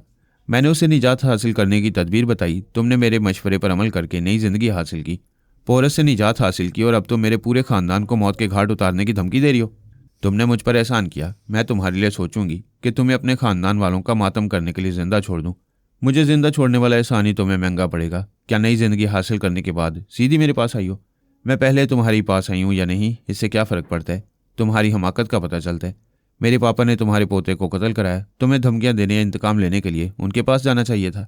मालूम होता है मुझसे कुछ ज़्यादा ही लगाव पैदा हो गया है। तुम तो नई जिंदगी हासिल करके अपनों के पास भी नहीं गई हो। इस दुनिया में मेरा कोई अपना नहीं रहा। तुम भूल रही हो तुम्हारे कई टेलीपैथी जानने वाले तुम्हारे अपने हैं। वह तुम्हारे बुरे वक्त में काम आएंगे। जब मुझे ज़रूरत होगी मैं उन्हें बुलाऊंगी और उनसे काम लूंगी। ताज्जुब है तुमने अब तक अपने किसी भी टेलीपैथी जानने वाले को नहीं बुलाया। तुम्हारी बेहतरी इसी में है कि अभी किसी एक को बुला लो। तन्हा रहोगी तो अभी अचानक ऐसी चाल चलूंगा कि तुम्हारी खोपड़ी घूम जाएगी। वो कहकर गाकर बोली, तुमने आज तक बड़ी मक्कारियां दिखाई हैं, आज देखूंगी कि मेरे तन्हा रहने से तुम क्या कमाल दिखाओगे। शाबाश, तुमने एतराफ़ कर लिया कि मेरे दिमाग में तन्हा हो। फिर ये मेरे चोर ख्यालात क्या तुम्हारा बाप पड़ रहा है? पोरस एकदम से चौंक गया। वह सोच भी नहीं सकता था कि मार्था करोना की मौजूदगी में पारस किसी दूसरे ख्यालख्वानी करने वाले को भी महसूस कर सकता है। ये पोरस के लिए एक नया तजुर्बा था। पारस ने कहा, अम्मा तुम नीलमा नहीं हो, जाओ अपने यार के साथ घर जाओ। ये कहकर उसने सांस रोक ली। मार्था करोना को उसके दिमाग से निकलना पड़ा। उसने पोरस से पूछा, अब क्या करूं? आराम करो। वो मार्था करोना के दिमाग से निकलकर सोचने लगा, मैं पारस से टकरा रहा हूं या लोहे के चने चबा रहा हूं? वो पक्का बदमाश है। उसने बड़ी हेरा फेरी से मालूम कर लिया कि उसके अंदर नीलमा नहीं बोल रही थी। वो भी समझ गया होगा कि मैं अपनी किसी आलाकार के जरिए उसे भटकाने की कोशिश कर रहा हूँ। भटकाने वाली बात पर वो कुछ संजीदा होकर सोचने लगा। मैं पारस को भटकाना चाहता हूँ, क्या वो भी मुझे भटकाने की कोशिश नहीं कर रहा होगा? बाज़ औक़ात मैं जैसी चालें चलता हूँ ठीक उसी तरह पारस भी वैसी चालें चलने लगता है। वो इस बात पर गौर करने लगा और सोचने लगा, मैंने अभी मार्था करोना को नीलमा का किरदार अदा करने के लिए इस्तेमाल किया। क्या ऐसा नहीं हो सकता कि उसने भी अल्पा को नीलमा बनाकर मेरे पास भेजा हो? ये बात उसके दिल को लग गई। ऐसा मुमकिन था। नीलमा के बारे में ये कहा नहीं जा सकता था कि उसकी आत्मा कहाँ भटक रही थी। उसने किसी दूसरी हसीना का जिस्म हासिल किया या नहीं, और किया होगा तो कहीं गोशाए गुमनामी में अपनी कमज़ोर होने वाली आत्मा शक्ति में फिर से तवानाई के लिए तपस्या और पूजा पाठ में मसरूफ़ होगी। साबका तवानाई बहाल करने में कुछ अरसा लगेगा। वह अभी से हमारे मामलात में मुदाखलत करने नहीं आएगी। यूँ तज्जिया करने से बात समझ में आने लगी कि पारस भी उसी की तरह एक फ़र्जी नीलमा के ज़रिए उलझा रहे। वह बड़े वसीज़ राय का मालिक है। उसने किसी ज़रिए से मालूम किया होगा कि मुंबई में कोई डॉक्टर अन्नापूर्णा थी जो शंकर दास नामी पहलवान की दीवानी थी। अब वह मुंबई में नहीं है, कहीं गुम हो गई है। अगर ऐसा है तो शंकर दास बैंकॉक में मारा नहीं गया है। पारस ने उसे ट्रैप करके अपना ताबेदार बनाया होगा और उसके ज़रिए अन्नापूर्णा तक पहुंचने की कोशिश कर रहा होगा। ये अच्छी तरह समझ गया होगा कि पोरस अन्नापूर्णा के जरिए नई दवाएं तैयार कर रहा है। इसके बावजूद पोरस को इस हद तक इत्मीनान था कि शंकर दास कभी अन्नापूर्णा को तलाश नहीं कर सकेगा और न पारस अपने ताबेदार के जरिए उसकी खुफिया लेबॉर्टरी तक पहुंच पाएगा। उसकी निगाहों के सामने ख्याली शतरंज की बिसात बिछी हुई थी। इस बिसात पर नए मुखालिफ मोहरे दिखाई दे रहे थे। उनमें ऐसे मोहरे भी थे जिन्हें वो पारस के खिलाफ इस्तेमाल कर सकता था। बिलीडोना कहीं गुम हो गई थी। उसने अपने जिस मातियत को बिल्ली के पीछे लगाया था उसे जयरंगा ने मार डाला था और पोरस भी जयरंगा से बेखबर था। नीलमा के बारे में पता नहीं था कि वो खुद को कब जाहिर करेगी, और उस नीलमा ने गुम होने से पहले उसके तमाम टेलीपैथी जानने वालों को उससे छीनकर उसे अमरीकी काबरीन के सामने कमतर बना दिया था। वो चाहता था कि नताशा और दूसरे रूसी अहम टेलीपैथी जानने वालों को किसी तरह अपने ज़रिए असर ले आए, लेकिन वो सब एंटी टेलीपैथी दवा के खौफ से रूपोश हो गए थे। उसकी भी साथ पर अभी ऐसे टेलीपैथी जानने वाले नहीं थे जिन्होंने जयरंगा की तरह खुद को जाहिर नहीं किया था। वो इत्तफाकात या हालात की मजबूरियों से आइंदा कभी जाहिर होने वाले थे। वह तिलबैब पहुंचने के 2 दिन तक बहुत मसरूफ़ रहा। फिर उसने अमरीकी काबरीन को मुखातिब किया। उनसे कहा वो यकजा होंगे तो उनसे वो कुछ अहम बातें करेगा। अगर आइंदा वो नुकसानात से बचना चाहते हैं तो उससे ज़रूर गुफ्तगू करें। पोरस ने एक बार नीलमा से मात खाई थी। टेलीपैथी की दुनिया में हार जीत तो होती रहती है, इसलिए अमरीकी काबरीन के लिए पोरस गैर अहम नहीं था। वो उसकी जहानत को खूब समझ गए थे कि वो किसी वक्त भी नहीं चालने चल सकते। कम अज़ कम एंटी टेलीपैथी दवाएं तो ज़रूर तैयार करेगा। अमरीकी काबरीन ने कॉन्फ्रेंस हॉल में एक जूनियर अफसर के जरिए पोरस की आवाज़ सुनी। उसने कहा, आप हजरात ने पिछली बार नीलमा को इसी कॉन्फ्रेंस हॉल में देखा था। उसने आपके सामने दम तोड़ दिया था। फिर आपके नुमाइंदों ने आश्रम के एक हिस्से में देखा था कि वो चिता में जलकर राख हो गई थी। आपने उसे मुझ पर तरजीह दी थी। क्या वो आपके काम आने के लिए इस दुनिया में वापस आएगी? एक हाकिम ने कहा, मरने वाले कभी वापस नहीं आते। दूसरे हाकिम ने कहा, लेकिन आश्रम में कहा जा रहा है कि जिस तरह उसने आत्मा शक्ति के जरिए बूढ़े जिस्म को छोड़कर शीतारा का जवान जिस्म हासिल किया था, उसी तरह वो फिर किसी जवान हसीना के जिस्म में दाखिल होकर नई जिंदगी हासिल करके इस दुनिया में आएगी। पोरस ने कहा, कोई ज़रूरी नहीं है कि आत्मा बार बार जिस्म तब्दील कर सके। मुझे यकीन नहीं है। आप हजरात को यकीन है तो उसका इंतज़ार करते नहीं, लेकिन आपके वो टेलीपैथी जानने वाले कहाँ हैं जिन्हें वो मुझसे छीन कर फ़ख्र हासिल कर रही थी, और आप हजरात मुझे कमतर समझकर उसे सर पर चढ़ा रहे थे। मिस्टर पोरस, आप गलत समझ रहे हैं। हमने कभी आपको कमतर नहीं समझा। अगर समझते तो आपकी एक कॉल पर उस हॉल में जमा ना होते। हमें उन टेलीपैथी जानने वालों की ज़्यादा फिक्र नहीं है। फिक्र यह है कि उन दवाओं के तमाम फार्मूले इसराइली डॉक्टरों के पास पहुंच गए हैं। वो यहूदी जल्द ही दवाएं तैयार करने के बाद हमारे दूसरे टेलीपैथी जानने वालों को भी इस इलम से महरूम कर देंगे। हाँ, अगर वो आपकी नीलमा होती तो शायद अपनी आत्मा शक्ति के जरिए उन यहूदी डॉक्टरों को दवाएं तैयार करने से बाज रखती। अब तो एक मैं ही रह गया हूँ। मेरे सिवा कोई उनकी खुफिया लेबॉर्ट्री में नहीं पहुँच सकता। ये हम अच्छी तरह समझ रहे हैं। आप ही उन्हें दवाएं बनाने से बाज रख सकती हैं। हम इस मामले में आपसे रब्ता करने वाले थे, यानी आप इस सिलसिले में मेरी खिदमत हासिल करना चाहते हैं। पिछले दिनों हमने नीलमा को कुछ ज़्यादा अहमियत दी और खासा नुकसान उठाया। उसके पोते स्वामी तिलकराम भाटिया के साथ हमारे 3 अहम सीक्रेट एजेंटों की लाशें ईरान से भेजी गईं। तजुर्बात बहुत कुछ सिखाती हैं। हम समझते थे आत्मा शक्ति ऐसा पहाड़ है जिसके नीचे हम दब मरेंगे, लेकिन वो आत्मा शक्ति के जरिए अपने लाडले इकलौते पोते को भी ना बचा सकी। अब तो हमने कान पकड़ लिए। अगर वो दोबारा दुनिया में आएगी तो हम उसे ज़रूर खुश आमदीद कहेंगे, लेकिन उसे सुपर और नाकाबिल तस्खीर देवी नहीं समझेंगे। हम पहले भी तुम्हारे मदाह थे, आइंदा भी रहेंगे। इस बार तुम हमारे काम आओ। इसके वजह तुम जो चाहोगे वो हम देंगे। तुम्हारी तमाम शराइत तस्लीम करेंगे। उससे कुछ मांगा जाता है जिसके पास कुछ होता है। तुम्हारे पास क्या है जो तुम मुझे दे सकोगे? हम सुपर पावर कहलाते हैं। हमारे पास लेन देन के लिए बहुत कुछ है। हो सकता है आज हम तुम्हारे किसी काम ना आ सकें, लेकिन कल तुम्हें हमारे ताउन की ज़रूरत पड़ सकती है। भगवान सबका मोहताज बनाए, अमेरिका का मोहताज ना बनाए। मैं एक बार तुम लोगों की तोता चश्मी देख चुका हूँ, और इसलिए भरोसा नहीं करूँगा कि आइंदा तुम लोग मुझसे किस तरह का ताउन करोगे। लिहाजा कल की नहीं, सिर्फ आज की बात करो। ठीक है, हम आज ही तुम्हारे काम आएंगे। बोलो क्या चाहते हो? मुझे 10 टेलीपैथी जाने वाले दे दो। वह सब मेरे ज़ेरस रहेंगे। हम तुम्हारा मुतालबा पूरा करेंगे, लेकिन इसकी क्या ज़मानत है कि तुम यहूदी डॉक्टरों को उन दवाओं की तैयारी से बाज रख सकोगे? वह दवाएं तैयार करने के आखिरी मरहले से गुजर रहे हैं। मैं चाहता हूँ कि वह दवाएं ज़रूर तैयार करें। तुम अपना एक ख्याल ख्वानी जानने वाला पेश करो और उनसे कहो वो उनकी ख्याल ख्वानी की सलाहियत ख़त्म कर दें। फिर तमाशा देखोगे कि वह दवाएं नाकाम रहेंगी और तुम्हारी टेलीपैथी जानने वाले का कुछ नहीं बिगड़ेगा। तुम ये कहना चाहते हो कि एल्पा और पारस ने उन्हें गलत फार्मूले दिए। अगर वो गलत फार्मूले देते तो मेरा क्या कमाल होता? उन दोनों ने पूरी यहूदी कौम पर भरपूर एतमाद हासिल करने के लिए सही फार्मूले दिए। मैंने उनमें ऐसी तब्दीली कर दी है कि तमाम दवाएं नाकाम रहेंगी। ना वो किसी की टेलीपैथी का इल्म ख़त्म कर सकेंगे, ना गैर मामूली गोलियों और फ्लाइंग कैप्सूलों को नाकारा बना सकेंगे। ये तो हमारे लिए बड़ी खुशखबरी है। हम चाहते हैं कि तुम अपने मकासद में कामयाब रहो। इसमें हमारी भी कामयाबी है, लेकिन तुमसे कोई गलती भी हो सकती है। ये नहीं भूलना चाहिए कि तुम पारस के मुकाबले पर हो। आज शाम को आजमा लेना। पारस भी ये कभी नहीं भूलेगा कि पोरस के मुकाबले में नाकामी मुकद्दर बन जाती है। आज शाम के बाद एल्पा और पारस के कदम इसराइल से उखड़ जाएंगे। अब मेरा मुतालबा तुम्हें पूरा करना चाहिए। अभी हम नहीं जानते कि तुम किस हद तक कामयाबी का मुजाहरा करोगे। नाकामी का भी इम्कान है। लिहाजा अभी हम 5 टेलीपैथी जानने वाले तुम्हारे हवाले कर रहे हैं। बाकी 5 कामयाबी के बाद तुम्हारे हवाले करेंगे। एक फौजी अफसर ने कहा, और इस शर्त पर 5 टेलीपैथी जानने वाले तुम्हें दिए जाएंगे कि यहूदी डॉक्टरों की दवाएं पहले तुम्हारे उन्हीं 5 ख्याल ख्वानी करने वालों पर आजमाई जाएंगी, ताकि तुम्हारी नाकामी तुम्हारे हिस्से में आए, और कामयाबी होगी तो वह तुम्हारी खुशबख्ती होगी। तुम्हें मजीद 5 ख्याल ख्वानी करने वाले मिल जाएंगे। एक ने पूछा, तुम्हारा और क्या मुतालबा है? वो बोला, दुनिया के एक सिरे से दूसरे सिरे तक तुम्हारे वसीज़ रहे हैं। कई सुराग रसानों और सीक्रेट एजेंटों की तंजीमों के अलावा इंटरपोल के अफराद हर मुल्क में हर मशकूक इलाके में पहुंच जाती हैं। मैं चाहता हूँ ये तमाम एजेंसियाँ एल्पा और पारस को कहीं से भी ढूंढ निकालें। तुम सिर्फ एल्पा और पारस को ढूंढ निकालना चाहते हो। हमारी तमाम सीक्रेट एजेंसियाँ तमाम टेलीपैथी जानने वालों को तलाश कर रही हैं। तुम्हारे मुतालबे के पेश नज़र एल्पा और पारस को हमारी तमाम एजेंसियाँ ख़ास तौर पर तलाश करेंगी। हम उनकी नाकामियाँ देखने के लिए बेचैन हैं। क्या उन्हें चैलेंज किया जाए? पहले मुझे 5 टेलीपैथी जानने वाले दे दो, फिर उन्हें चैलेंज करो। एक फ़ौजी अफसर ने पोरस को 5 नाम और पते दिए, फिर उनसे भी फ़ोन के ज़रिए कहा, पोरस तुम्हारे दिमागों में आ रहा है, उन्हें आने दो।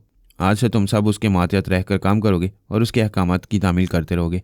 पोरस उनके पास बारी बारी जाने लगा। एक आला हाकिम ने फ़ोन के ज़रिए इसराइल के आला हाकिम से रब्ता किया, फिर कहा, कुछ पढ़े हुए सबक तुम यहूदी बार बार भूल जाते हो, इसलिए याद दिलाने आया हूँ। बेहतर है मेरे फ़ोन की ये बातें रिकॉर्ड कर लो ताकि दूसरे अकाबरीन को सुना सको। इसराइली हाकिम ने कहा, इत्तफाक से तमाम अकाबरीन यहाँ मौजूद हैं। हमारी एक कॉन्फ्रेंस जारी है। बेहतर होगा कि अपने किसी टेलीपैथी जानने वाले के ज़रिए हमारी इस इजलास में बोलो। एक अमरीकी टेलीपैथी जानने वाले ने एक यहूदी जूनियर अफसर के दिमाग में आकर कहा, बरसों पहले तुम कुछ नहीं थे, दर बदर मारे मारे फिरते थे। हमने तुम्हें मुसलमानों के सीने पर मुमलिकत इस्राइल कायम करने का मौका दिया और ऐसी इमदाद देते रहे कि तुम रफ्ता रफ्ता तमाम इस्लामी ममालिक के लिए खतरा बन गए। आज इतनी बड़ी ताकत हो कि कोई इस्लामी मुल्क तनहा तुमसे जंग करने की जरूरत नहीं करता। एक इसराइली फौजी अफसर ने कहा, तुम्हारे बड़े एहसानात हैं, उन्हें हम कभी नहीं भूलेंगे। हम आलमी सियासत में हमेशा तुम्हारा साथ देते हैं। असल बात बोलो, क्या कहना चाहते हो? हमें शिकायत है कि जैसी ताकत हम तुम्हें सप्लाई करते हैं वैसी तुम हमें नहीं करते। तुम्हारे पास बड़े अहम फार्मूले हैं, वही फार्मूले जो अल्पा और पारस ने दिए हैं। ये बहुत बड़ी ताकत है। तुम इस ताकत में हमें हिस्सेदार बना सकते थे, लेकिन इसके बरक्स हमसे दोस्ती के लिए नहीं, दुश्मनी के लिए तैयार हो चुके हो। तुमने ये कैसे सोच लिया कि हम तुमसे दुश्मनी करेंगे? हमारे पास ट्रांसफार्मर मशीन है और इसके ज़रिए हम सबसे ज़्यादा टेलीपैथी जाने वाले पैदा करते रहते हैं। टेलीपैथी को मिटाने वाली दवा सबसे ज़्यादा हमारे ही खिलाफ इस्तेमाल की जाएगी। बाबा साहब के इदारे में भी वो मशीन है, वहाँ भी टेलीपैथी जाने वालों की तादाद ज़्यादा है। ये क्यों नहीं सोचते कि हम उनके खिलाफ भी ये दवा इस्तेमाल करेंगे? उनके खिलाफ कुछ नहीं करोगे क्योंकि वो फार्मूले पारस ने दिए हैं। एक यहूदी अफसर ने कहा, क्या तुम नहीं जानते कि सांप दूध पिलाने वाले को भी डस लेता है? अगर कोई मुसलमान टेलीपैथी जाने वाला हमारे खिलाफ आएगा तो अपनी टेलीपैथी से महरूम होकर जाएगा। एक अमरीकी हाकिम ने पूछा, क्या पारस इतना अहमक है कि वो सांपों को दूध पिलाएगा? क्या कहना चाहते हो? यही कि उसने तुम्हें दूध पिलाया है, लेकिन दूध में पानी मिलाया है। यकीन ना हो तो हम अपने 5 टेलीपैथी जाने वाले तुम्हारे सामने पेश करेंगे। तुम वो दवाएं पहले उन पर स्प्रे करो, उस वक्त तो तुम्हारी आंखें खुल जाएंगी जब तुम्हारी वो दवा बेअसर हो जाएगी और हमारे वो 5 बंदे ख्याल ख्वानी करते रहेंगे। हाँ, तुम्हारे 5 बंदे टेलीपैथी से महरूम हो जाएंगे तो तुम्हारा कोई नुकसान नहीं होगा। तुम 5 की जगह 500 टेलीपैथी जाने वाले पैदा कर लोगे। हम ये चैलेंज मंजूर है। हम आज शाम अपनी दवा की कामयाबी का मुजाहरा करेंगे। अपने एक आदमी को उस दवा के साथ अमेरिका के एक साली जजीरे में भेज दो। हमारे 5 टेलीपैथी जाने वाले वहाँ मौजूद रहेंगे। सब अपने अपने मुल्क और शहर में रहकर सैटेलाइट के जरिए टीवी पर यह मंजर देखेंगे। ठीक है, तुम जब कहोगे हमारा एक बंदा आधे घंटे में उस जजीरे तक पहुँच जाएगा। वो इसराइल से हज़ारों मील का फासला तय करके आधे घंटे में कैसे पहुँचेगा? तुम्हारी इतला के लिए अर्ज है कि हम नादीदा बनाने वाली गोलियाँ और फ्लाइंग कैप्सूल भी तैयार कर चुके हैं। बोलो, कब मुजाहरा चाहते हो? आज शाम 5 बजे। ठीक है, 5 बजे हमारा एक बंदा उस जजीरे में पहुँच जाएगा। उन यहूदियों से राब्ता ख़त्म हो गया। एक अफसर ने पोरस से कहा, उनके एक आदमी फ्लाइंग कैप्सूल के जरिए आएगा। इसका मतलब है कि वो फ्लाइंग कैप्सूल बनाने में कामयाब हो चुके हैं। पोरस ने कहा, मुझे यकीन नहीं है, हो सकता है पारस ने अपनी तरफ से उन्हें कैप्सूल दिए हों। असल हकीकत चंद घंटों के बाद शाम को सबके सामने आ जाएगी। मैं अभी जा रहा हूँ, उन 5 टेलीपैथी जाने वालों को अपना मामूल और ताबेदार बनाऊंगा, फिर आऊँगा। इसराइली इंटेलिजेंस के ज़हीन डायरेक्टर जनरल ब्रेन आदम ने अल्पा से रब्ता करना चाहा। वो उसे छोटी बहन की तरह चाहता था और हमेशा उसकी हिमायत में बोलता था, लेकिन वो नहीं जानता था कि वो पारस के साथ किस मुल्क किस शहर में है। वो सोच रहा था, अमरीकी हुकाम अपने 1-2 नहीं 5 टेलीपैथी जानने वालों को कुर्बानी के बकरे बना रहे हैं। गोया उन्हें यकीन है कि यहूदी डॉक्टर दवाएं बनाने में नाकाम रहेंगे। उसने अपने यहूदी फौजी अफसरान से कहा कि जो दवाएं तैयार की गई हैं उन्हें पहले अपने ही मुल्क में आजमा लिया जाए।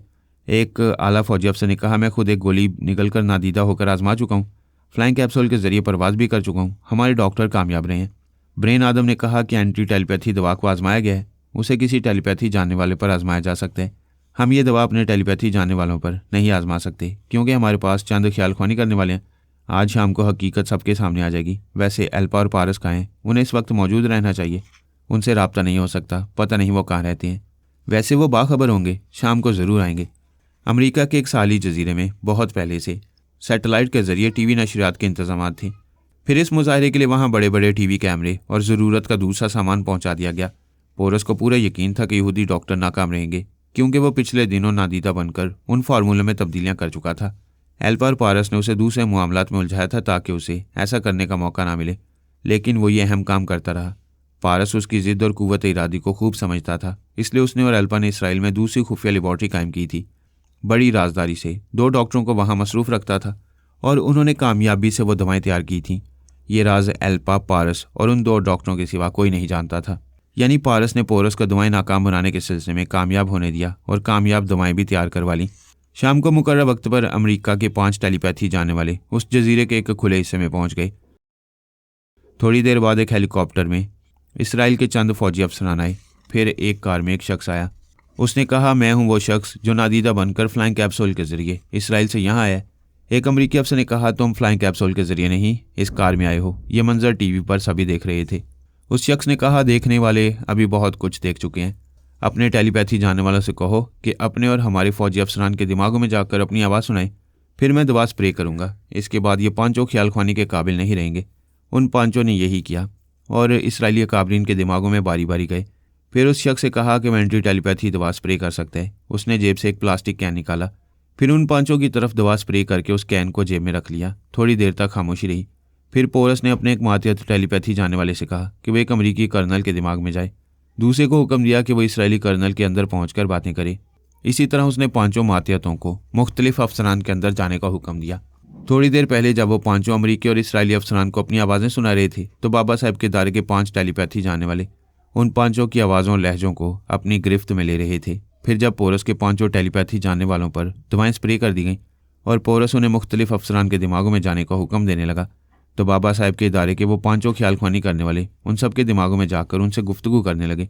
उनका लब लहजा वही था जो पोरस के मातहतों का था। पोरस हर अफसर के दिमाग में जाकर सुन रहा था और खुश हो रहा था कि स्प्रे की जाने वाली दवा नाकाम हो गई है और उसके पांचों टेलीपैथी जानने वाले कामयाबी से ख्यालख्वानी कर रहे हैं। अमरीकी अकाबरी ने खुश होकर कहा, हमने पहले ही कहा था कि पारस ने तुम्हें गलत फार्मूले देकर बेवकूफ़ बनाया और एल्पा ने उसका साथ दिया है। एक इसराइली अफसर ने गुस्से से पूछा, एल्पा और पारस कहाँ हैं? वो जवाब दें, हमें इस तरह जलील क्यों किया जा रहा है? एल्पा ने उस अफसर से कहा, हमारे फार्मूले सही थे, दवाएं भी दुरुस्त हैं। वो पांचों अमरीकी टेलीपैथी के इल्म से महरूम हो गए हैं। पोरस मक्कारी दिखा रहे। उसके दूसरे ख्यालख्वानी करने वाले उन्हीं के लबो लहजे में आकर मुझे और पारस को झूठा और मक्कार साबित कर रहे हैं। पारस ने कहा, आप हमारी सच्चाई को आजमा सकती हैं। इन पांचों से कहें कि वो अब अपने फौजी अफसरान के दिमागों में जाएं, अभी आपको हकीकत मालूम हो जाएगी। उस अफसर ने अमरीकी अकाबरीन से कहा, हमारी दवा की आजमाइश अधूरी रह गई है। बहुत ज़्यादा खुश होने से पहले अपने पांचों आदमियों से कहो कि वो पहले पोरस के दिमाग में जाकर सिर्फ हेलो कहकर आ जाएं। पोरस ने उन पांचों को हुक्म दिया कि वो उसके दिमाग में आए। वो कहने लगे, सर आप इतनी देर से दूसरों के साथ मसरूफ़ हैं, हमें बताने का मौका ही नहीं मिल रहा। हम ख्यालख्वानी के काबिल नहीं रहे हैं। कई बार कोशिशें कर चुके हैं लेकिन किसी के दिमाग में नहीं पहुंच रहे हैं। क्या? पोरस ने हैरानी से पूछा। मैं तो दूसरे अफसरान के दिमागों में जाकर तुम में से हर एक की आवाज़ सुन रहा था। सर हम नहीं बोल रहे थे। हो सकता है दूसरे ख्यालख्वानी करने वाले हमारी आवाज़ और लहजे में बोल रहे हो। वह हैरानी और परेशानी से सोचने लगा, यकीनन पारस ये चक्कर चला रहे। मैं उनकी दवाओं को नाकाम बनाने में कामयाब रहा हूँ लेकिन वो मेरी कामयाबी को बड़ी चालाकी से इसराइली अफसरान के सामने नाकाम बना रहे। या आखिर ऐसी चाल क्यों चल रहे? एक अमरीकी अफसर ने पूछा। ये इसराइली अफसर आजमाइश को अधूरा क्यों कह रहे हैं? बाबा साहब के दायरे के एक टेलीपैथी जाने वाले ने कहा, सर वो इसराइली अफसर दुरुस्त कह रहे। आप मेरा लबो लहजा सुन रहे हैं, मैं इन पांचों में से नहीं हूँ। पारस फ्रॉड कर रहे, इसराइली अकाबरीन को उल्लू बना रहे। मेरे दूसरे साथियों के जरिए इन यहूदियों के अंदर जाकर साबित कर रहा है कि वो दवाएं कामयाब रही हैं। उस अफसर ने इसराइली अफसरान से कहा, तुम्हारी ये दवा कामयाब रही है? हम मिस्टर पोरस से पूछ रहे हैं कि वाकई हमारी ये 5 आदमी ख्यालख्वानी कर सकते हैं? पोरस ने कहा, मैं सच कहता हूँ, यहूदी डॉक्टर कभी कामयाब दवा नहीं बना पाएंगे। मैंने उनके फार्मूले में खुद तब्दीलियाँ की हैं। तो फिर हमारे ये 5 आदमी कैसे टेलीपैथी से महरूम हो गए हैं? ये पारस की मक्कारी है, जैसा कि आप सब जानते हैं। टेलीपैथी को ख़त्म करने वाली दवा पहले से पारस के पास मौजूद है। उसने इस दवा के जरिए हमारे इन 5 ख्यालख्वानी करने वालों को नाकारा बनाया है। अभी जो सबके सामने दवा स्प्रे की गई है वो बिल्कुल बेअसर है। आप लोग समझने की कोशिश करें। वो इसराइली अकाबरीन और यहूदी कौम पर एल्पा का एतमाद बहाल रखने के लिए ऐसा कर रहे हैं।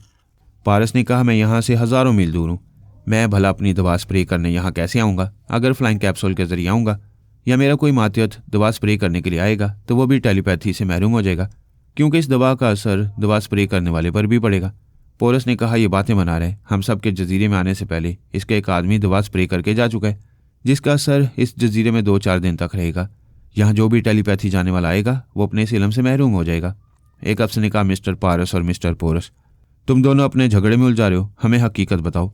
पारस ने कहा, मैं अपना बयान दे चुका हूँ। इसराइल में कामयाब दवाएं तैयार हो चुकी हैं।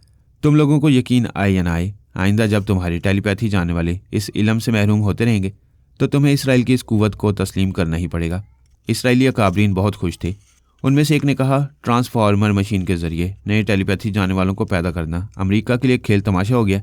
अगर अमेरिकी अकाबरीन फिर हमारी दवा को आजमाना चाहते हैं तो किसी दूसरे इलाके में चलकर अपने कुछ और टेलीपैथी जाने वालों को ले आएं। हमारी दवा फिर अपना करिश्मा दिखाएगी।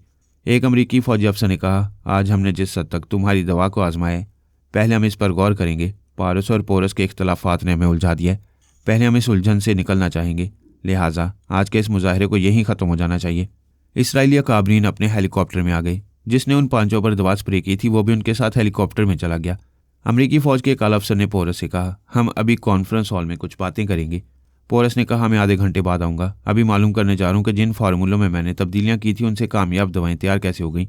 पोरस उन यहूदी डॉक्टरों के पास नादीदा बनकर फ्लाइंग कैप्सूल के जरिए पहुंच गया।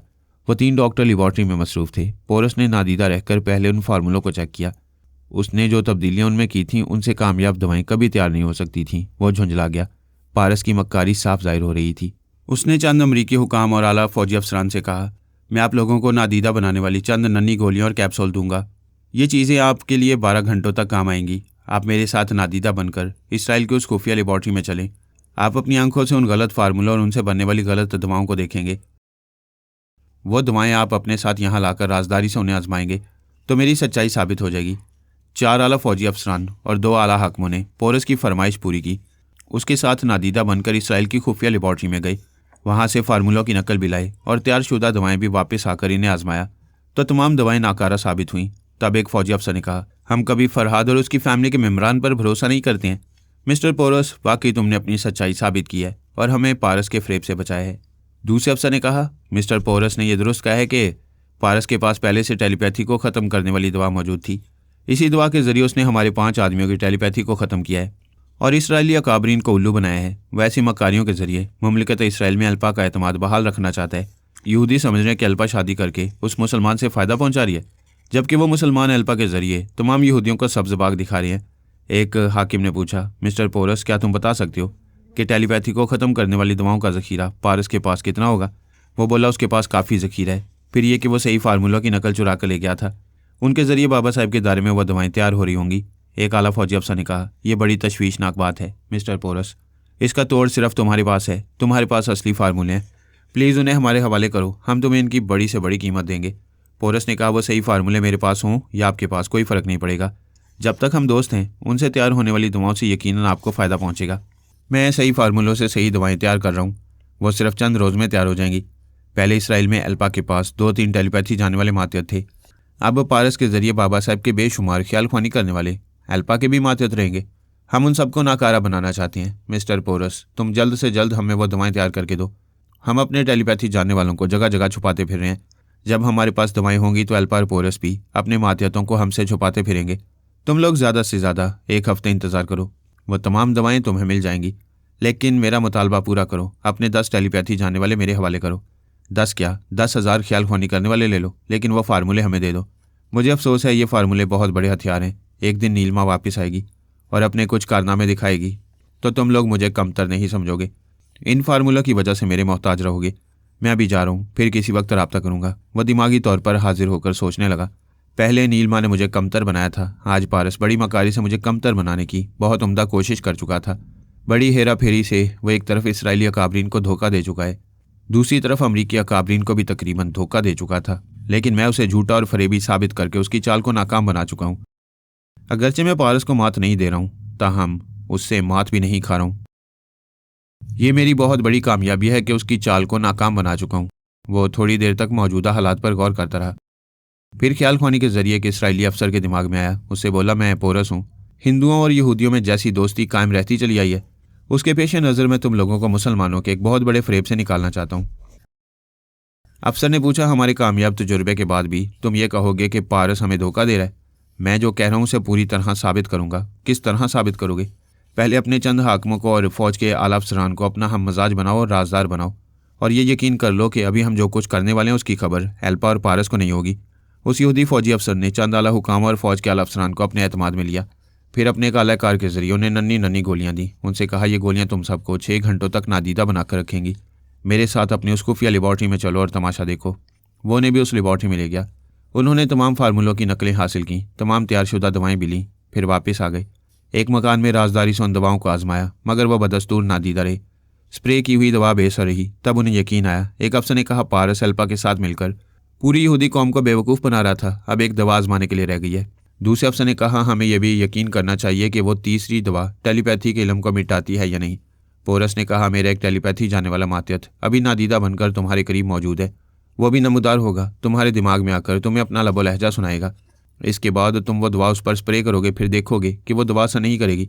पोरस को यह अंदेशा था कि शायद वो तीसरी दवा दुरुस्त हो, या पारस ने उस लेबॉर्ट्री को बंद करने से पहले वहाँ असली एंटी टेलीपैथी दवा छिड़क दी हो।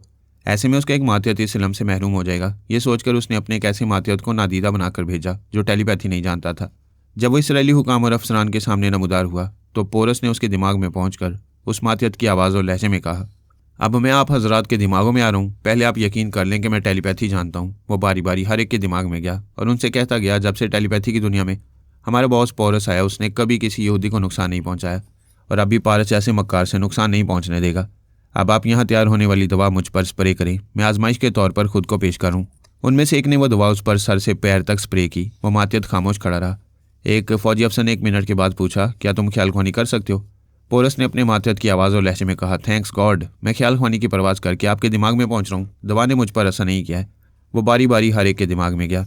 वह तमाम इसराइली हाकिम और फौजी अफसरान गुस्से में अल्पा और पारस के खिलाफ बोलने लगे और यह तय करने लगे कि वह इस सिलसिले में इसराइली अकाबरीन का आज ही हंगामी इजलास तलब करेंगे और उनसे कहेंगे कि वो इस खुफिया लेबॉर्ट्री में चलकर देखें कि वो दोनों किस तरह पूरी यहूदी कौम को धोखा दे रहे हैं। पोरस ने कहा, इस तरह इजलास तलब करके उनके फ्रॉड की बात करोगे तो वो मोहतात हो जाएंगे, फिर वही तमाशा करेंगे जो अमेरिका के साली जजीरे पर कर चुके हैं। एक अफसर ने पूछा, फिर हम कैसे उनका फ्रॉड साबित करेंगे? जिस तरह मैंने आप जैसे चंद मोतबर अकाबरीन को बुलाकर ये सब कुछ कर दिखाया है, इसी तरह आप मजीद चंद अकाबरीन को अपने एतमाद में लें और उन्हें यहाँ लाकर ये सब कुछ दिखाएं। इस बात का खास ख्याल रखें कि अल्पा और पारस आपके इन इक़दामात से बेखबर हैं। उन्होंने वादा किया कि बड़ी राजदारी से तमाम अकाबरीन को अपने एतमाद में लेकर अल्पा और पारस के फ्रॉड का भांडा फोड़ देंगे और अल्पा ने जिस फरेब से यहूदी कौम पर दोबारा एतमाद बहाल किया, उस एतमाद की धज्जियाँ उड़ा देंगे। पारस ने अपने तौर पर कामयाब चालें चली थीं। पोरस को अमरीकी और इसराइली अकाबरीन की नज़रों से गिराने में कोई कमी नहीं छोड़ी थी, लेकिन पोरस ने साबित कर दिया कि वो उससे किसी तरह कम नहीं है। वो अमरीका और इसराइल में फिर अपना एतमाद बहाल कर रहा था। इसके साथ ही इसराइल से अल्पा और पारस के कदम उखाड़ने वाला था। वैसे पारस अब तक मर्दे मैदान रहा था, कभी उसने मैदान नहीं छोड़ा था। देखना यह था कि अब वो कैसी जवाबी कार्रवाई करेगा।